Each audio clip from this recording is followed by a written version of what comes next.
안녕하세요. 절대갑TV의 명품 PD 한PD입니다. 최근에 제가 금융위기의 위험성에 대해서 계속 추적을 하고 있어요. 자, 여러분 같이 추적을 하셔야 돼요. 굉장히 중요한 문제예요. 지금 뭐 집값의 변동 상황 그런 게 중요한 게 아니에요. 지금 그런 거는 지금 아무 관심도 없어. 이 상황에서 누가 뭐 집을 살 사람도 없고 그리고 뭐 신문에서 뭐 굉장히 부추기는 기사들이 많이 나오잖아요. 뭐 집값이 들썩인다, 반등거린다. 자, 그런 기사들은 그거 다 그 언론사들이 이 건설사들이 다 그 대주주로 껴있는 그런 그 신문사들이 그렇게 선동을 하는 거예요. 그만큼 그렇게 선동을 한다는 것은 굉장히 이 시장이 안 좋다라는 거야. 경제 상황이 안 좋다. 부동산 시장이 극도로 안 좋아지고 있다라는 걸 어떻게 보면 반증하는 것이다. 그렇게 아시고 지금은 우리가 뭐에 집중을 해야 되냐면 정말 경제 위기, 금융 위기가 올 것인가. 자, 그거에 집중해야 되는데 그게 지금 문제는 현실화되고 있다라는 거야. 자, 우리가 뭐부터 이야기했어요. 그동안 돈이 너무 많이 풀렸다. 그 풀린 돈이 너무 많은 버블을 만들었다. 그죠? 근데 그 버블이 터졌다라는 거잖아요. 뭐 이제 집값으로 터졌고, 이제 코인으로도 터졌고, 그리고 그 후유증으로 좀 인플레이션이 왔고, 그 인플레이션 때문에 금리를 올리는 과정에서 은행들이 펀뱅크론이 일어나고 있고, 미국의 자산순위 16위인 실리콘밸리 뱅킹이 무너졌고, 그 다음에 세계 16인가요? 뭐 세계 9인가요? 그 정도로 큰 은행, 바로 크레디트 스위스도 지금 자금난을 겪고 있고, 뭐 그래서 구제 금융 중이고, 자, 그리고 미국의 퍼스트 리퍼블릭 뱅크도 지금 구제 금융으로 지금 상황이 이렇다라는 거예요. 여러분, 우리가 구제금융이라는 것을 어디에서 들었어요? 바로 우리 IMF 때 들은 거예요. IMF 때. 그죠? 외환위기가 와가지고 우리 은행들이 구제금융 했잖아요. 자, 지금 미국은 어떻게 보면 IMF가 온 거야. 그죠? 그런데 이제 우리는 그 IMF에서 돈을 받아서 구제금융 했지만 미국은 그러진 않잖아요. 그죠? 달러가 많으니까. 달러 찍을 수 있는 나라니까. 그러니까 미국 은행에서 돌려막기를 하고 있다. 돌려막기 하고 있는 거죠. 그죠? 자, 그런 문제니까 우리가 이제 실리콘밸리 뱅킹에 관해서 그것에 따른 파산, 후유증에 대해서 우리가 이제 살펴봤고, 자, 그 다음에 우리가 좀 살펴봐야 될 게 뭐냐면 바로 크레디트 스위스의 파산이 될 경우에 그게 어떤 문제가 발생할 것인가를 한번 우리가 오늘 면밀히 봐야 돼요. 자, 그리고 내일은 퍼스트 리퍼블릭 뱅크가 또 어떤 문제가 있길래 저렇게 미국의 모든 그 대형은행들이 구제금융을 해주는 건가? 뭐 지방의 무슨 서은행, 지방은행이 하나인 줄 알았는데 그런 의미가 아닌 것 같다라는 얘기예요. 자, 우리가 오늘 크레디트 스위스에 대해서 아주 면밀하게 관찰을 해야 될 필요가 있다라는 얘기예요. 자, 우리가 이제 계속해서 어떤 문제가 발생하면 그걸 심도 있게 파고 들어가서 정말 무슨 사정이 있는 건지 알아야 돼요. 그래서 우리 스스로가 판단할 수 있는 능력을 갖고 여러분들에게 도움이 됐으면 좋겠어요. 저도 이제 그러니까 여러 가지 위기가 닥치면 커다란 위기가 우리에게 직접 올 수 있어요. 그러니까 여러분들 철저하게 대비하는 입장에서 지금은 금융 시스템에 무슨 문제가 있고 정말로 은행들이 파산해서 금융위기가 올 것인가 안 올 것인가에 집중할 필요가 있다라는 거야. 여러분 신문에서 나오는 모든 얘기 가지고 여러분들이 판단하시면 안 된다라는 거야. 신문에서 나오는 얘기는 이게 걸러진 얘기고 필터링된 얘기라 진짜 문제는 나오지 않는다라는 거야. 자, 그러니까 그것들을 계속해서 제가 정리를 해서 여러분들한테 알려드릴 것이니 여러분들도 듣고 깨닫고 그리고 자료를 찾아서 계속 공부해 나가시길 바래요. 그리고 제가 계속해서 이야기하잖아. 지금은 부동산에 대해서 전혀 관심 가질 필요 없다. 지금 금융위기가 와서 나라가 지금 박살날 판인데 무슨 부동산에 대해서 관심을 가져요. 아무 필요 없다. 여러분 이렇게 되면 이 전셋값도 폭락하고 그다음에 집값도 폭락하는 거야. 금융위기가 왔다. 그러면 여기서 집값 30% 40%더 폭락한다라는 거야. 굉장히 위험한 상황으로 가는 거야. 그리고 얼마나 많은 사람들이 빚을 졌어요. 그죠? 자, 얘기를 들어가 보죠. 오늘은 도대체 크레디트 스위스가 무슨 문제가 있길래, 그리고 이게 부도가 났을 경우에 얼마나 시장에 영향을 주는지, 자, 그것을 한번 우리가 체크할 필요가 있다라는 거예요. 자, 크레디트 스위스는 그 스위스 은행인데, 그 스위스에 두 개의 은행이 있다고 그래요. 우리나라에는 뭐 예를 들어서 NH은행, 그다음에 KB금융지주, 하나은행, 신한지주 이렇게 네 개가, 우리은행까지 한 다섯 개가 큰 은행이잖아요. 스위스에는 크레디트 스위스와 UBS, 유니온 뱅킹 오브 스위스랜드, 자, 이렇게 두 개 쌍벽을 이루는 유럽 최대 투자은행이 있다라는 거예요. 자, 중요한 거는 여기서 뭐냐면 유럽의 최대 투자은행이라는 거야. 투자은행. 일반 은행이 아니야. 그 소매은행이 아니라 이 사람들은 예금한 걸 가지고 또 투자도 하는 은행이라는 거야. JP 모건, 모건 스탠리처럼 이렇게 투자도 하는 은행이라는 거야. 자, 그러니까 단순히 대출을 해주는 소매 은행이라고 하면 별 문제가 없었겠죠. 그죠? 뭐 이자만 받아서 해결하면 되는 거니까. 그런데 이 사람들은 받아가지고 투자를 했는데 그 투자한 상품이 버블이 꺼지면서 문제가 생기더라는 거야. 크레디트 스위스가 문제가 생기더라는 거야. UBS는 뭐 아직 문제는 없고. 자, 이 크레디트 스위스는 1856년에 창립되었고 스위스 철도 시스템 개발 자금을 조달하기 위해서 설립됐고 1990년도에 스위스 중산층이 비약적으로 성장하는 것에 발맞춰서 상업은행으로 전환되었다라는 거예요. 역사와 전통이 있는 은행이라는 거예요. 그래서 1905년에 바젤에 첫 국내 지부를 두었고 1940년에 미국 뉴욕에 첫 해외 지부를 설립했다라는 얘기예요. 아주 큰 은행이다라는 얘기예요. 자, 그래서 크레디트 스위스는 소매금융과 투자은행 이렇게 두 부분을 가지고 운영을 하고 있다라는 거예요. 그래서 시장 흐름에 맞게 재편하는 구조 과정을 세 차례나 단행해서 그 덕분에 2008년 글로벌 금융위기를 극복했다.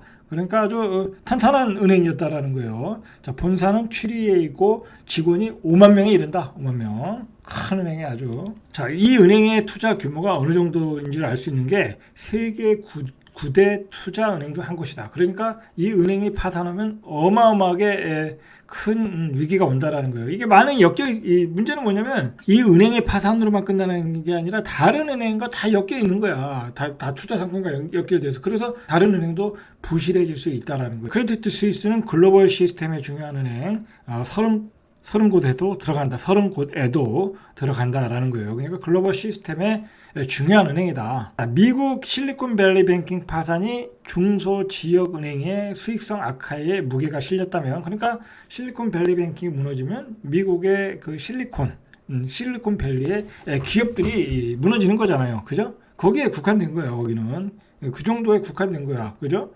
세계적인 위기가 아니야. 그냥 그 은행에 대출해준 그 나스닥 기업들이 다 망하는 거야. 그 정도. 자, 그런데 이 크레디트 스위스의 위기설은 금융 시스템의 리스크와 직결된다는 거예요. 왜냐하면 여기는 투자은행이니까 도대체 뭐에 투자했길래 저렇게 무너졌느냐 하고 이제 나중에 그 속사정들이 나올 거 아니에요. 그러면 그게 다른 은행에도 파급되겠지. 다른 투자은행에도 파급되겠지. 그게 무서운 거라는 거야. 그게 무서운 거라는 거야. 자, 그게 무서운 거야. 그래서 크레디트 스위스가 글로벌 금융위기의 새로운 뇌관으로 급부상했다라는 거야. 자, 크레디트 스위스가 문제가 된 것은 몇 개월 됐어요. 계속해서 얘기가 나왔던 거야.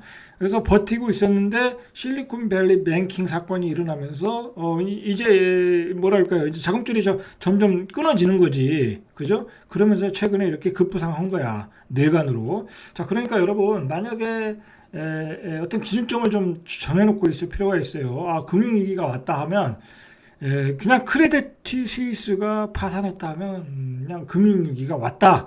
금융 시스템이 붕괴됐다. 그날은 주식시장 다 폭락이다. 그냥 블랙 먼데이가 된다. 자, 그때부터는 비상이 걸린다. 그렇게 생각하셔야 돼요. 자, 특히 SVB는 미국의 지방은행에서 그 충격이 제한적이나 크레디트 스위스는 세계 톱5라는 거야. 그리고 유럽의 대표적 투자은행이라는 거야. 그러니까 크레디트 스위스가 붕괴가 되면은 유럽의 많은 은행들도 굉장한 타격을 볼 수 있고 금융 시스템이 붕괴되고 일파만파 퍼질 가능성이 높다고 전문가들은 우려하고 있다라는 거야. 자, 크레디트 스위스가 문제가 된다고 하니까 그 기사가 아주 경제 기사를 도배했잖아요. 그만큼 비중이 있는 거야. 자, 여기가 무너지면 금융위기가 온다. 자, 그렇게 머릿속에 인식하고 있을 필요가 있어요. 자, 크레디트 스위스는 지난해 기준 자산 규모가 약 5,700억 달러, 우리 돈으로 약 750조. 장난 아니죠. 실리콘밸리 은행은 2,090억 달러. 그러니까 한 2배 정도가 넘어요. 3배네요, 3배. 3배 정도가 높다라는 거예요. 이것도 지금 5,313억 달러도 줄어든 거야. 1년 전이 2021년 말 기준으로 보면 7,555억 정도. 정리해보면 미국의 실리콘밸리 은행이 파산했고 그 다음에 터진 게 크레디트 스위스야. 그리고 미국의 금융주가 다 터졌어. 그죠? 금융주가 지금 다 폭락을 하고 있잖아요. 자, 그게 지금 대서양을 오가면서 공포 부메랑을 주고 있다라는 거야. 이 퍼펙트 스톰이 돌고 있다라는 거예요. 지금 굉장히 위험해진 거야, 상황이. 사실 이런 상황에서도 주식시장이 이 정도 버티는 것도 대단한 거야. 그죠? 대단한 거예요. 근데 그거 정부가 돈을 다 메꾼다고 하니까 이렇게 버티는 거지. 임시 처방을 한 거라는 거야. 임시 처방. 알 수가 없어, 우리가 얼마나 부실한지는. 자, 크레디트 스위스가 5분기 연속 손실을 기록했다라는 거야. 5분기 연속이면 1년이 넘었어요, 손실이. 지난해 4분기에만 1,000억 달러. 지난해 4분기에만 1,000억 달러. 자, 은행이 이게 손실을 하면, 은행이 문제가 뭐냐면, 우리가 알 수는 없지만, 은행이 자기 자본만 투자하는 게 아닐 수 있다라는 거야. 은행도 투자할 때 레버리지를 이용하거든. 근데 그 투자한 상품이 파생 상품이고 뭐면은 원금도 못 건지는 경우가 많잖아. 자, 그러면 손실이 눈덩이처럼 불어난다는 거야.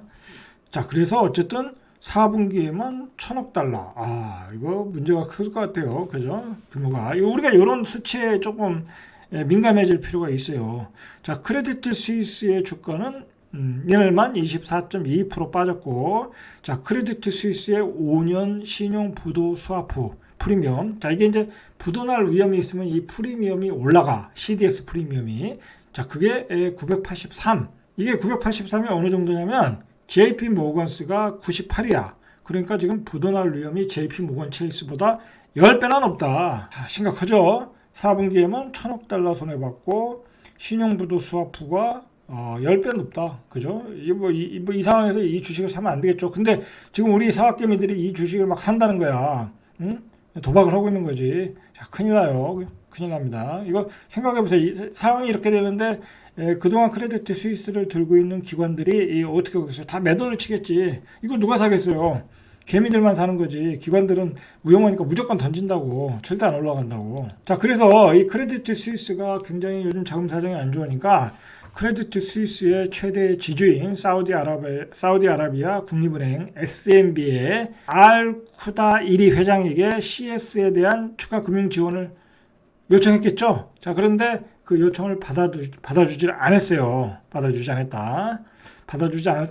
그 뉴스가 나오면서 크레디트 스위스의 부도 위험이 높아졌고 신문에 크게 나온 거예요. 대주주가 지원 요청을 거부하면서 문제가 됐던. 자, 그런데 이 크레디트 스위스가 결국은 이렇게 어렵게 온 거는 2021년도에 파산한 영국 그린실 캐피탈. 자, 이 캐피탈에서 투자한 게 이제 파산한 거고, 그리고 한국계 투자자 빌황의 아게고스 캐피탈, 여기에서 또 투자 실패, 이런 손실이 컸다라는 거예요. 그리고 아까 말했듯이 그 SMB마저 CS를 포기하면서 부도 공포가 커졌다라는 거예요. 자, 그러면서 14일 발표한 지난해 연례 보고서에서 이제 감사를 했겠죠. 재무회계 부분에 대한 내부 통제에서 중대한 약점을 발견했다. 이 중대한 약점이 뭐냐 이거야. 그죠? 이걸 우리가 모르는 거야. 이 중대한 약점이.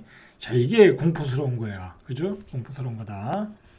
자, 문제는 크레디트 스위스가 무너지면 어떻게 파급 효과가 나느냐. 우리는 거기에 또 초점을 맞춰야 되는 거예요. 자, 그래서 유럽은행도 물론이고 미국 재무부, 연방준비제도 긴급히 금융기관들의 크레디트 스위스에 관련한 위험 노출액 규모를 지금 파악하고 있다. 그 노출액이 얼마가 나올지 우리는 모르는 거죠, 지금. 자, 그래서 블룸버그 통신은 CS와 거래해온 은행들이 유사시에 대비해 크레디트 스위스, 신용부도 스와프 등 신용 파생 상품을 매입하고 있다고 보도를 하고 있다. 이게 뭔 얘기예요, 이게? 예? 이게 뭐냐면, 크레디트 스위스가 부도 날 경우에 이익을 볼 수 있는 신용 파생 상품을 그 다른 은행들이 사고 있다라는 거야. 해지로. 그러니까 부도 날 위험이 있다라는 거잖아. 그죠? 이거 심각한 것 같아요. 자, CDS는 이 채권을 발행한 국가나 기업이 부도 났을 때 손실을 보장해주는 보험 성격의 금융 파생 상품이에요. 자, 프랑스 BNP 파리바는 여기서 더 한 발 나아가 크레디트 스위스와 파생 상품 관련 거래를 끊어버렸다라는 거. 끊어버렸다. 예. 그죠? 자, 이렇게 빠르게 유럽의 은행들이 그 위험 노출액을 조사하고 있고 거기에 대한 해지를 지금 하고 있다라는 거야. 이런 상황에서 우리는 계속 한가한 소리만 하고 있어요. 문제가 없다. 크레디트 스위스는 뭐 부도가 안 난다. 뭐 그런 얘기만 반복하고 있어요. 자, 그런 얘기 들을 필요도 없어요. 지금 우리는 외국에서 나오는 언론의 기사에 집중할 필요가 있어요. 자, 실제 크레디트 스위스가 무너질 경우에 그 파장은 메가톤급이다. 이런 게 다 이게 외국에서 나오는 기사들이잖아요. 그죠? 파장이 메가톤급이라는 거야. 자, 특히 크레디트 스위스는 지난해 국제결제은행이 뽑은 40대 글로벌 시스템의 중요한 은행이라는 거야. GSIB 속해 있다는 거야. 그러면 이 GSIB는 문제가 생길 경우 글로벌 시스템 리스크를 키워 금융위기를 불러올 수 있다는 거야. 그러니까 이게 한 은행이 망하면 다 연결되어 있다는 거야. 이 글로벌 시스템에 연결된 은행들이. 자, 그래서 난리가 난 거예요, 이번에. 자, 지난해 4분기 크레디트 스위스의 자산 규모는 5,314억 5,800만 스위스 프랑, 750조 정도, SVB의 2배에 달한다. 그런데 루니엘, 닥터 둠 루니엘, 루비니 교수는 뭐라고 하냐면 만약에 CS가 무너진다고 하면 유럽뿐만이 아니라 전 세계적으로 재앙이 된다는 거야. 글로벌 금융 시스템이 무너진다라는 거예요. 자, 우리가 일단은 그런 좀 심각하게 머릿속에 넣어둘 필요가 있어요. 자, 그러니까 절대로 크레디트 스위스가 망하게 하면 안 되겠죠. 이 미국이나 뭐 스위스 입장에서는. 그래서 스위스 정책 당국은 이날 유럽장 마감 직후에 성명을 내고 필요하다면 크레디트 스위스의 추가 유동성을 공급할 것이라는 거예요. 자, 그런데 이제 추가 유동성을 공급해도 살아남기 힘들 수가 있잖아요. 그러니까 이제 분리 매각 얘기가 나오고 있는 거야. 분리 매각 한다는 건 결국 문제가 있다라는 거잖아요. 파산한다는 얘기잖아요. 그 얘기는. 스위스 중앙은행과 금융감독청은 미국 은행권의 혼란이 스위스 금융권으로 번질 위험 징후는 없다. 일단 그렇게 얘기는 했어요. 그래서 그 직후 크레디트 스위스는 스위스 중앙은행으로부터 최대 70조 정도 대출받아 유동성을 강화하고 있다는 거예요. 70조는 받았어요. 자, 이제 그걸 버티는 거야. 그리고 최대 4조 2천억 규모의 선순위 채무 증권을 발행할 계획이라는 거야. 자, 이렇게 이제 증산을 해줬는데 유동성 보충을 해줬는데, 자, 이것 가지고 버틸 수 있겠냐라는 거죠.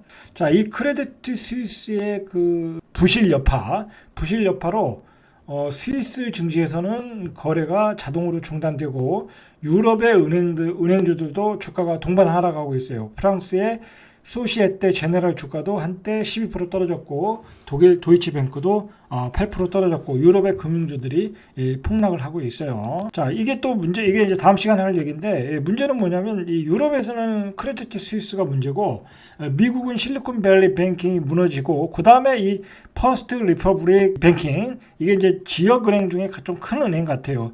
이게 문제야. 그래서 이 은행을 스탠다드 푸어스에서 투기 등급으로 강등시켜 버렸어. 스탠다드 푸어스는 짤없어요.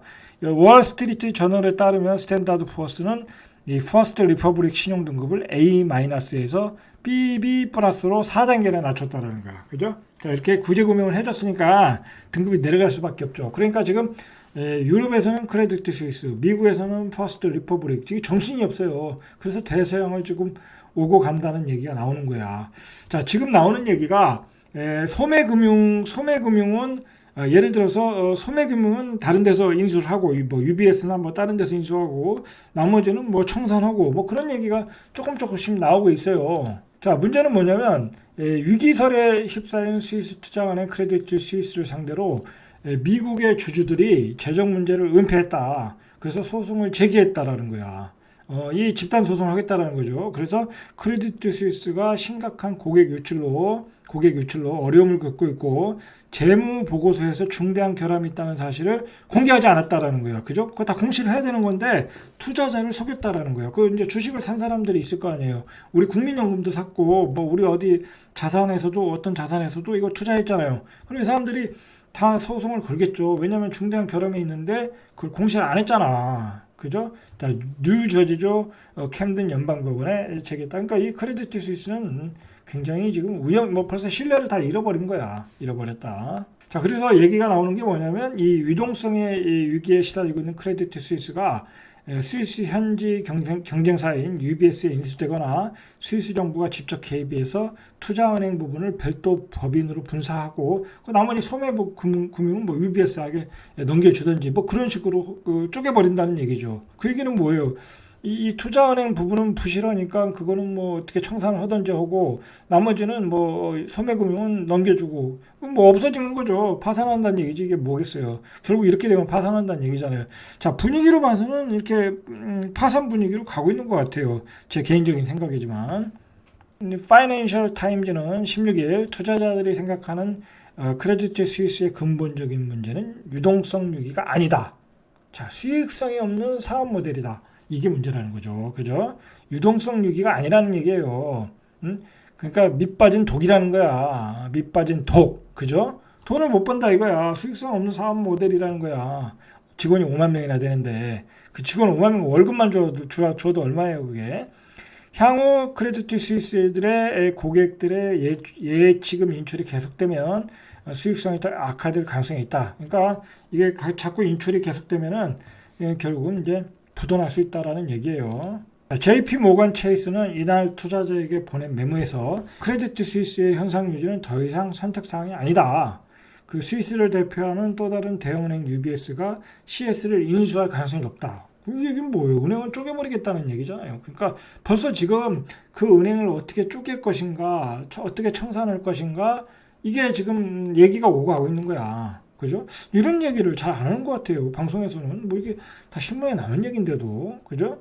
그러니까 이 주류 경제 전문가들은 나와서, 방송에 나와서 이런 얘기를 이렇게, 뭐랄까, 과감하게 얘기를 못 한다니까. 자, 우리 그 독자들이나, 조금 그 심각하게 이 문제를 생각하시는 분들은 이 문제를 좀 심각하게 생각해야 돼. 아, 그냥 CS는 뭔가 이게 청산 단계로 들어갔구나. 아예 차라리 그렇게 생각하고 그 다음에 어떤 일들이 벌어질 것인가 우리 생각을 해야 돼. 그 시간 동안에 뭐 대형 그 미국의 펀드들은 뭐 무슨 뭐 매도 포지션을 가질 수도 있고 시간을 끌게 하는 것 같아. 결국 그러다 막 금융위기가 터졌다 그렇게 나올 수도 있다라는 얘기예요. 지금 돌아가는 분위기가. 자, JP 모건은 UBS가 CS를 인수하게 되면 스위스 산업에 대한 기업 공개를 통해 투자은행 부분은 정리하되 자산관리 부분은 유지할 것도. 아까 제가 얘기한 거잖아요.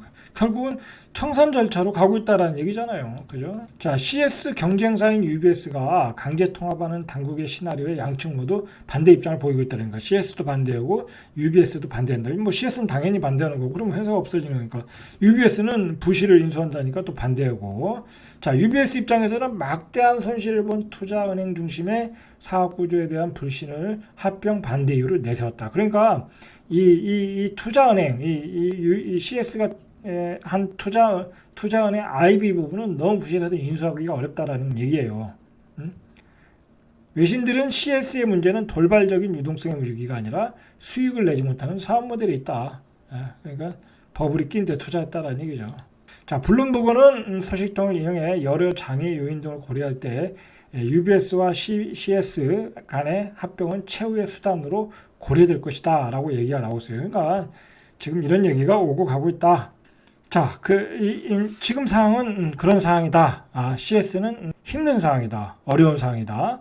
그리고 뭔가 청산 단계로 들어간 것 같다. 기사들을 보니까. 자, 그러면 그 뒤에 만약에 청산이 됐을 때 이게 어떤 문제가 드러날 것인가, 그죠? 이제 부실한 게 그대로 다 드러날 거 아니에요. 그리고 그 파장이 나타날 거 아니야, 다른 은행들에게. 근데 지금 다른 은행들이 부도날 거에 대비해서 그 CDS로 해지하고 있다고 그러잖아요, 그죠? 자, 그 기간에, 지금 요 기간에 분명히 어떤 위험한, 다른 은행에 파급되는 위험한 요소들을 지금 어떻게 컨트롤 할 것인가. 자, 그걸 고민하고 있는 것 같아요. 자, 우리는 중요한 거는 현금화, 주식이든 부동산이든 지금은 현금화가 중요한 거야. 어느 상품에 지금 투자를 할 때가 아니야. 가능한 한 현금을 좀 많이 들고 있는 게 좋겠다라는 거예요. 자, 이상 절대값 투비의 명품 PD 한 PD였습니다.